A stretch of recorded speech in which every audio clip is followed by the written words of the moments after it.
Thabisani Ngwenya. I'll be taking us through the study.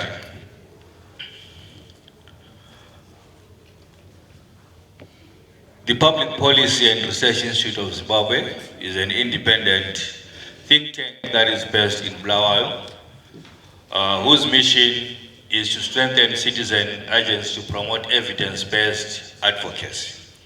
As part of that mission, the institution conducted a study that was based on understanding what transpires in the country, looking at the period that we are in now, which comes to pass every other 5 years as the harmonized elections, which include the national, the House of Assembly, and the local authority elections.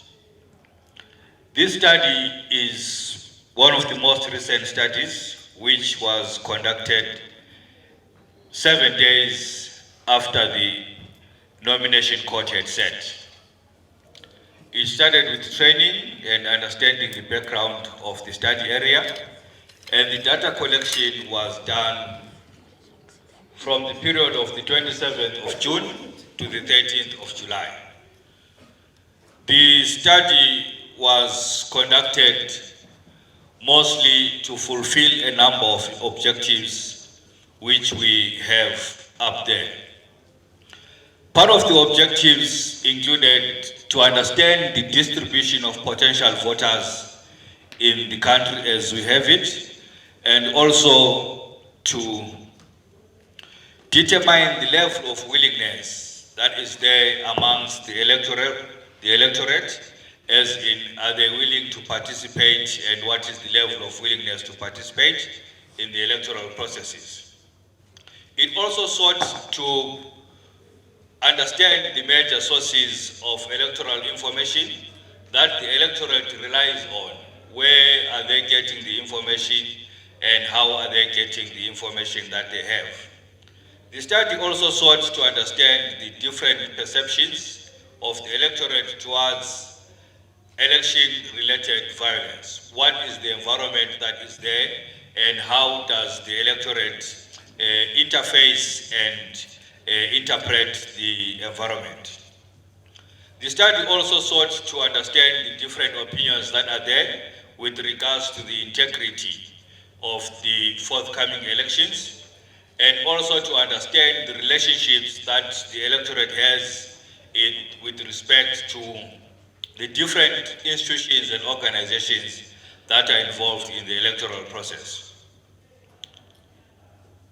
The study also paid particular attention to youth and women, trying to understand what are their perceptions and what is their level of participation with regards to electoral processes.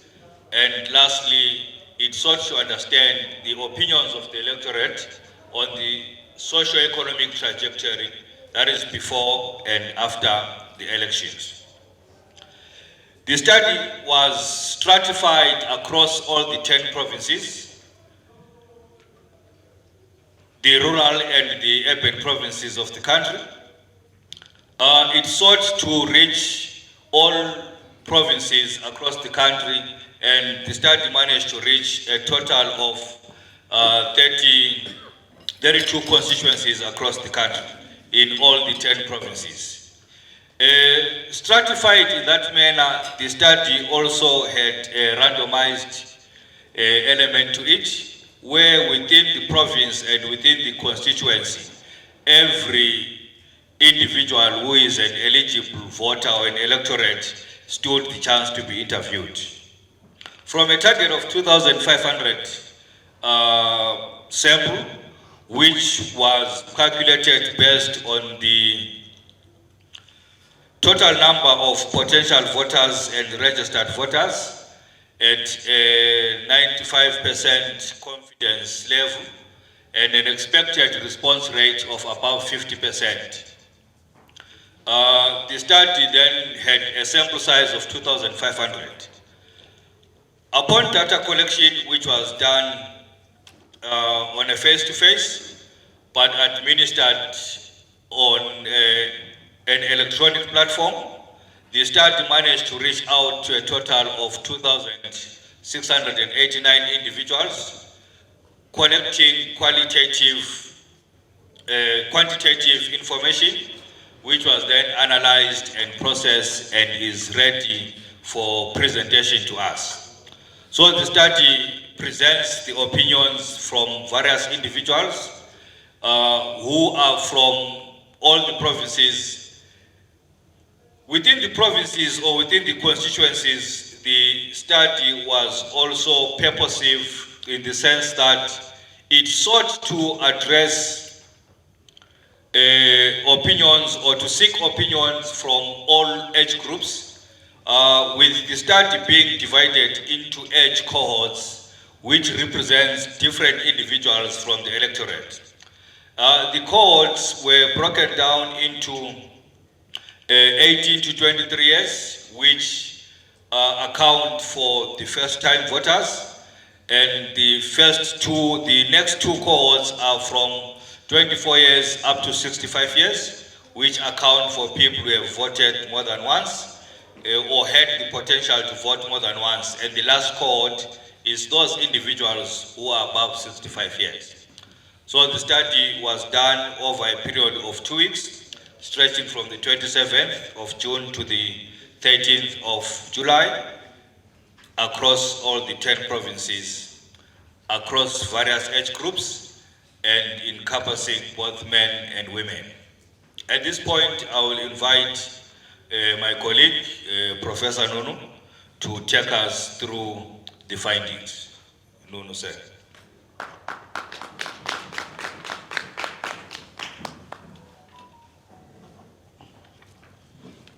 Good afternoon.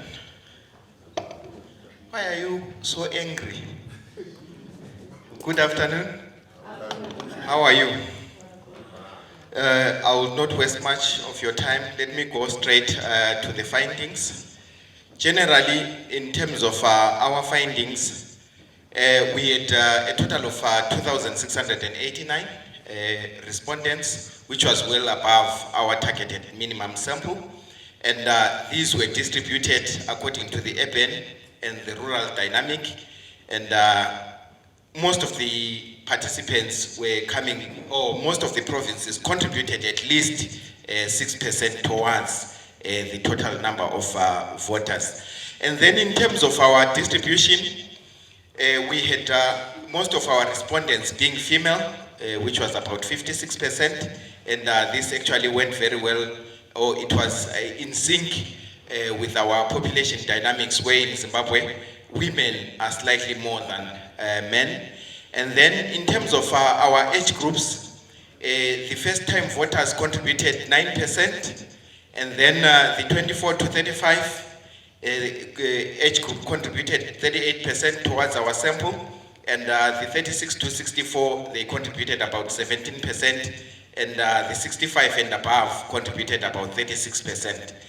And then in terms of the registration status, 82% of our respondents were registered voters, and 18% were not registered. And in terms of registration status by gender, females contributed a slightly larger proportion, with about 46% being registered voters, while males were around 36%. And then in terms of age, the highest percentage was obtained from the 36 to 64% age group in terms of registration status. In other words, 34% of our sample were within the age group of 36 to 64%, and they were actually registered. And then in terms of provincial disaggregation, Mashonaland East contributed a larger number of, their proportion in terms of registered voters was higher than other provinces. For instance, 91% of our respondents from that particular province were registered voters, with Bulawayo registering the lowest at 66%. And then we probed the respondents in terms of their intentions to vote in the upcoming elections. 67% indicated that they were very likely to vote, with 16% indicating that they were somewhat likely to vote. So in other words, those that were intending to vote were slightly above 80%. And then in terms of likelihood to vote by age, you would realize that 53% in rural areas under the age group of 18 to 23 indicated that they were very likely to vote, with 48% in the urban areas, which is slightly lower than in the rural areas, indicating in that particular age group that they were likely to vote. But what's of interest is that you'd realize that as the age groups increases, the likelihood to vote also increases. For instance, in the 65 and above, over 70% of the individuals in both urban and rural setup indicated that they were likely, very likely to vote in the upcoming elections. We then further probed them on the reasons that are actually motivating them to go and vote.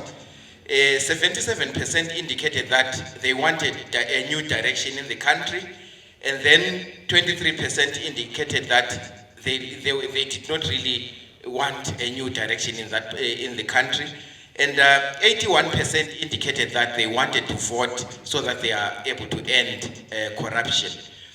And then we further probed them to say, as we approach the 2023 election, which of the following is the most important issue in your mind? Now you would realize that the blue represents respondents from the rural areas, and then the pink, or is it orange or whatever that color is, represents respondents from the urban areas. So you would realize that prices of goods and food was a key issue which was motivating people to vote in rural areas, as well as state-related corruption, and also the issue to do with employment and the issue to do with roads and education. While on the other hand, electricity, which I presume is availability of electricity, was one of the key motivating factors in urban areas for individuals to go and vote, and other issues that were not necessarily stipulated or stated under these other categories. So we feel there are other issues that actually motivated them to actually go and vote. And then we further probed them about the issue of the delimitation exercise. So we tried to find out their knowledge about boundary change. 98% indicated that they knew that there was a delimitation process which resulted in boundary changes, while 2% indicated that they did not know. Now, we then further probed them about their feelings or towards these changes that have been made in terms of boundaries. 33% indicated that they were in agreement with the changes in terms of the boundaries, and 16% indicated that they were somewhat agreeing with the new boundaries that had been set after the delimitation exercise, while 31% indicated that they somewhat agree, and 20% strongly agreed with the changes in terms of the boundaries. So in other words, over 50% were in agreement with the changes in terms of the boundaries. And then we then probed them about whether or not they would need to miss work for a day to go and vote, and also actually travel. 74% indicated that they did not need to travel on the election day to go and vote, and 22% indicated that they would have to miss work and also travel to areas where they would be likely to vote. So in other words, these possibly could have been those that would have been affected by the boundary changes. And then we further probed them about some different issues about perceptions towards the harmonized elections. For instance, we first asked them whether or not they agreed with the statement, "I have the freedom to vote for whoever I want in the forthcoming elections in Zimbabwe." 74% strongly agreed with that particular notion. So in other words, they indicated that they had the freedom to vote for whoever they wanted in the upcoming elections. And then we further then asked them whether they agreed with the notion there are equal opportunities for voters to take part in the forthcoming elections. 66% strongly agreed with that particular notion, that they were able to actually take part in the upcoming elections.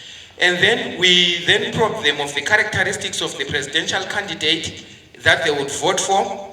91% indicated that they wanted a charismatic leader, and also all of the participants indicated that they wanted someone who was going to rule fairly and a candidate that was not corrupt.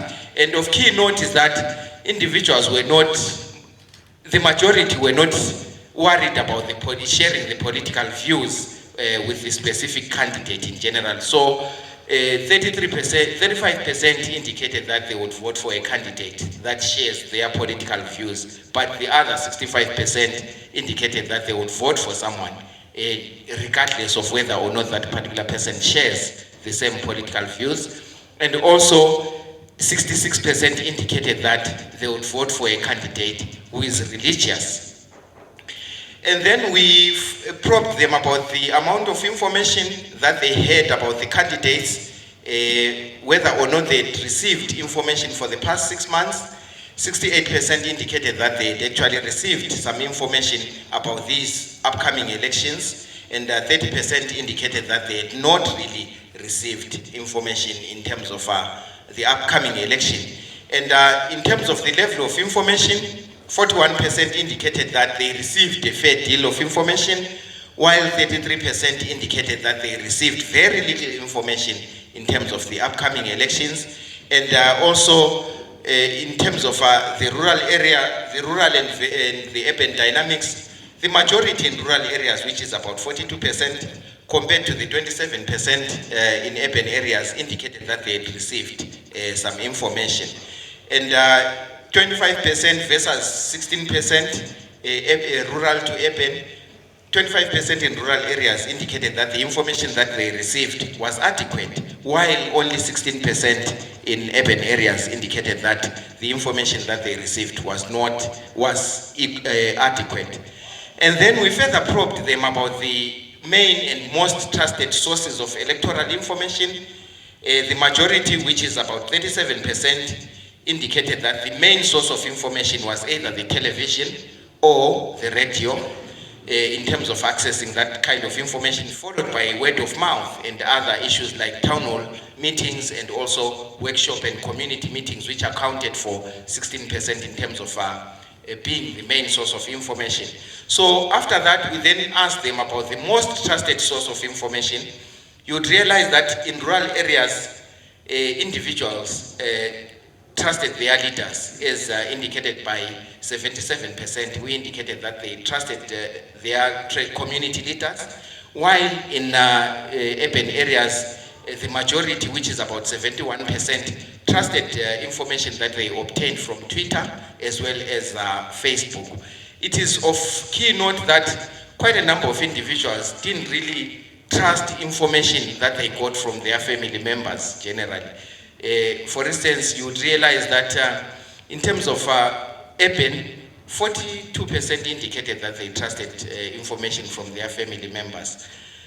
And then in terms of electoral violence, we first tried to find out about their concern about electoral violence in the upcoming elections. 48% indicated that they were very concerned about violence in the upcoming elections, and 17% indicated that they are somewhat concerned, and 19% indicated that they were not really concerned at all. And then in terms of asking them about the main reasons or the main sources of electoral violence in Zimbabwe, 66% indicated that there is intolerance between supporters of different political parties or candidates, which then culminates into political violence. And then we then probed them about actually witnessing violence for the 2023 elections. 80% indicated that they had not witnessed any violence, while 17% indicated that they had actually witnessed violence. And in terms of witnessing violence by province, the majority of our respondents that had witnessed electoral violence came from Manika Land, which accounted to for 33% of those that had actually witnessed electoral violence, followed by Maswingo, as well as Mashonaland East, which was cited by 19% of those respondents that indicated that they had actually witnessed political violence. And then, in terms of freedom of expression on political views, 59% of individuals indicated that they did not have freedom of expression or freedom to express their political views, while 41% indicated that they had the freedom to express their political views.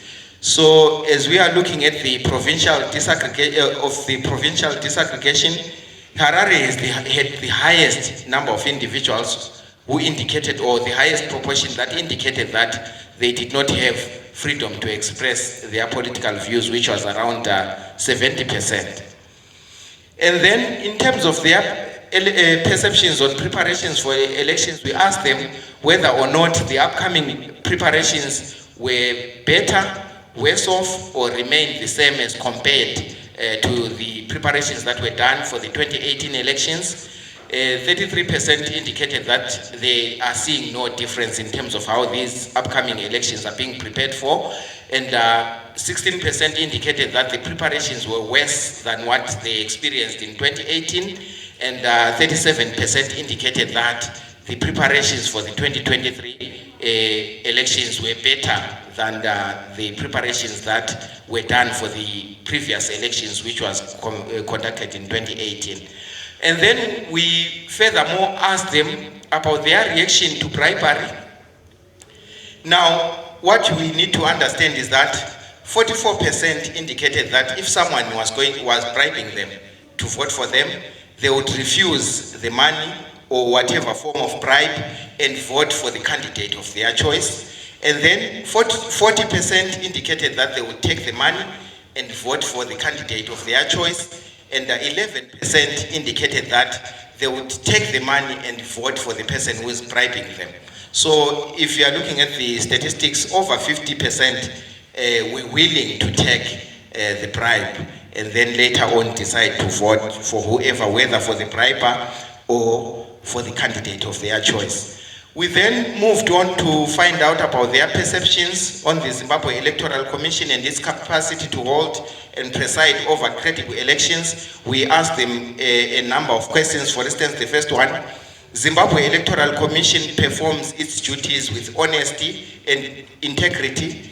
About 20% agreed, strongly agreed with that particular notion, and 22% also somewhat agreed. So in other words, 44% agreed that the Zimbabwe Electoral Commission performs its duties with honesty and integrity, while 18% somewhat disagreed and 11% strongly disagreed, which then contributed to around 31%. And then the other 27% indicated that they did not know. So we then, I'll just pick a few. We also asked them, Zimbabwe Electoral Commission is competent in managing the voter registration process.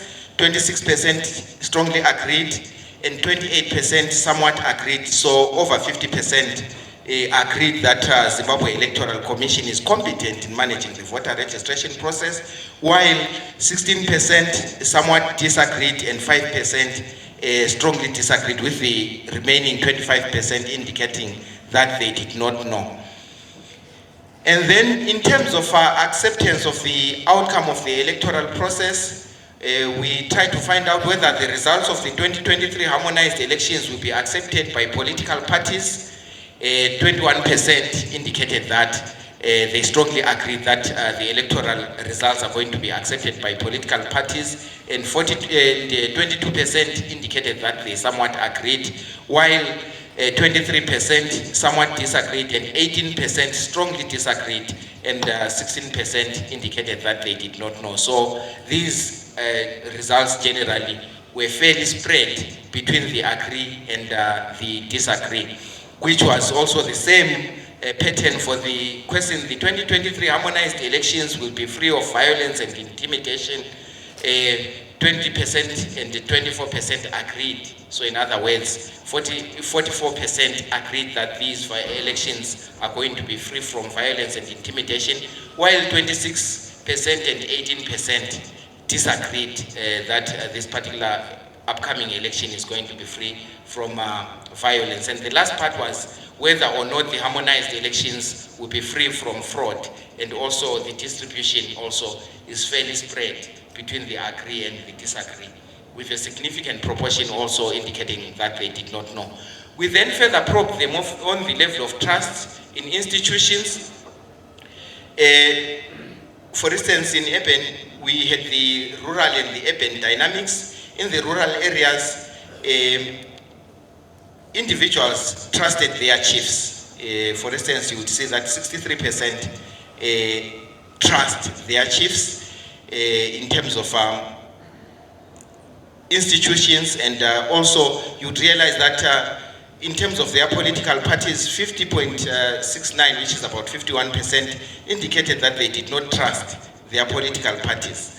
And when we are looking at the urban setup, 57% also indicated that they trusted regional and international observers, while 39% indicated that they trusted their political parties. So in other words, 50.58% indicated that they did not trust their own political parties.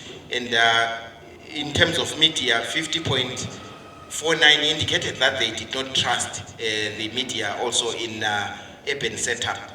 And then in terms of participation of youth and women in political and electoral processes, we asked them some notions. For instance, it is time for women to assume more national leadership roles.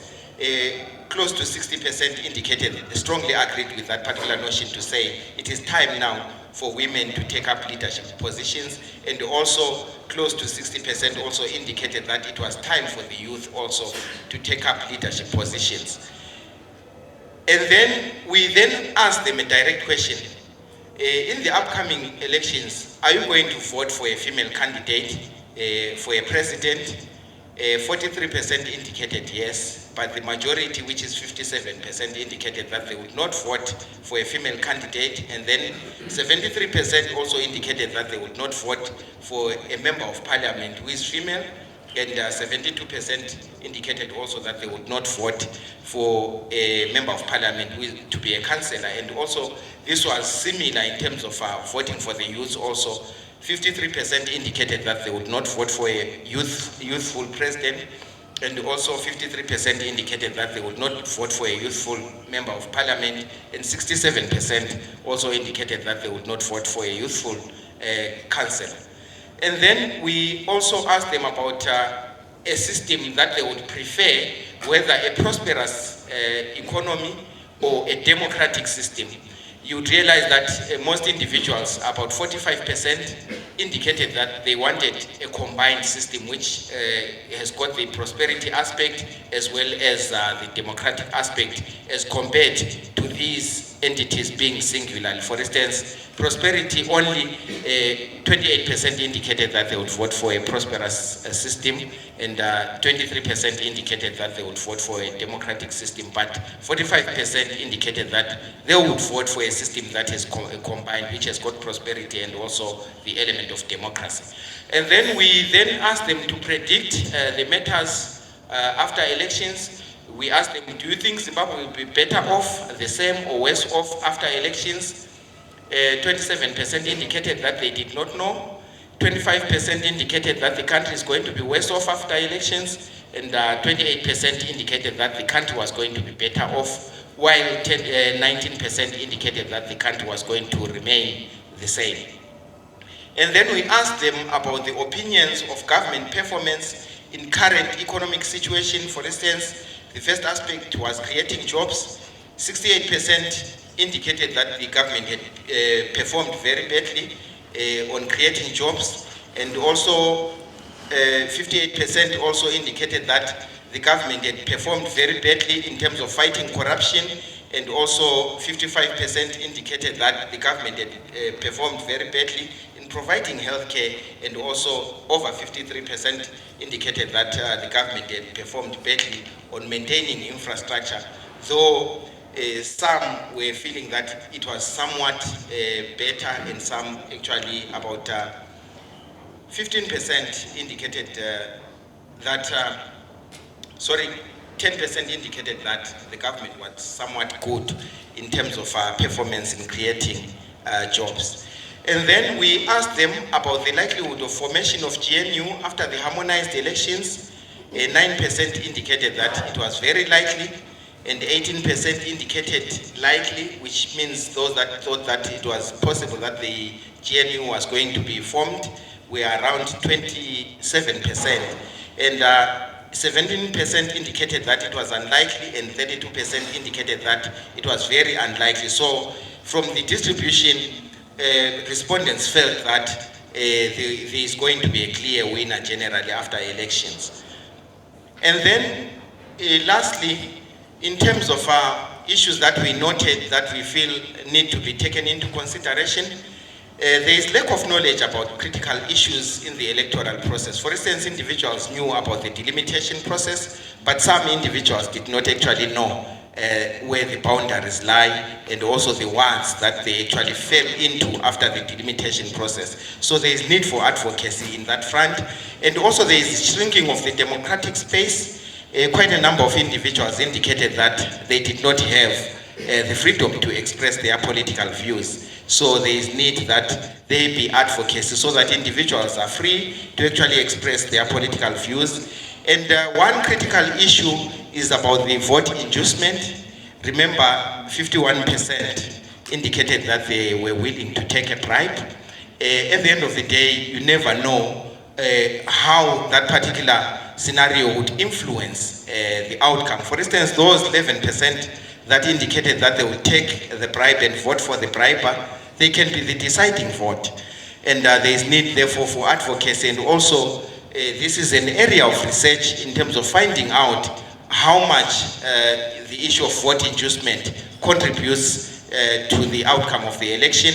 And also the issue of lack of trust in key stakeholders. For instance, you saw, in as much as I did not go through the whole table, some individuals indicated that they did not trust institutions such as the police. So remember, we are in the election season. If someone is subjected to electoral violence and they don't trust the institution that they are supposed to go and report to, some of these cases might go unnoticed. Therefore, there is also a need for advocacy and perhaps the element of research to try and find out the best possible ways in which these services or in which these institutions can reorient their services so that individuals become secure around them. And then we realize that in terms of women representations, individuals feel it's time for women to take up leadership positions. But when it comes to the actual voting, no one wants to vote for a female candidate. And one of the critical issues is that there is a lot that has been done to promote women involvement in politics.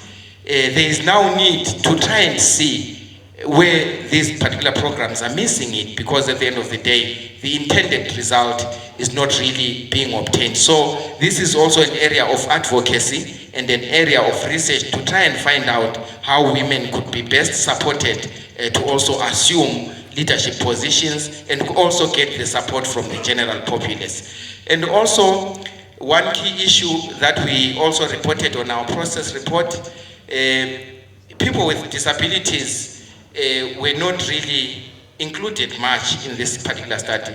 In one of our process reports, some data collectors indicated that they wanted to interview a person who was living with a disability, but the family members blocked and said, no, just leave that one out and talk to us. So in other words, their views are also missing, and this is part that we need to actually take into consideration in terms of advocacy to try and ensure that they are also included in the electoral process. And where we were going in terms of our data collection tool, in data collection process, we met a lot of members from FAS. So it might also be an issue to try and look into it in terms of how it has influenced the outcome of the elections in terms of research. And you would realize that majority of individuals, particularly in urban areas, indicated that they trusted Twitter and Facebook, and while they were not really much into WhatsApp, which is the major platform generally which is used to disseminate information. So it's some of the areas that might need research in terms of actually bolstering to ensure that the general populace has access to information. Thank you very much.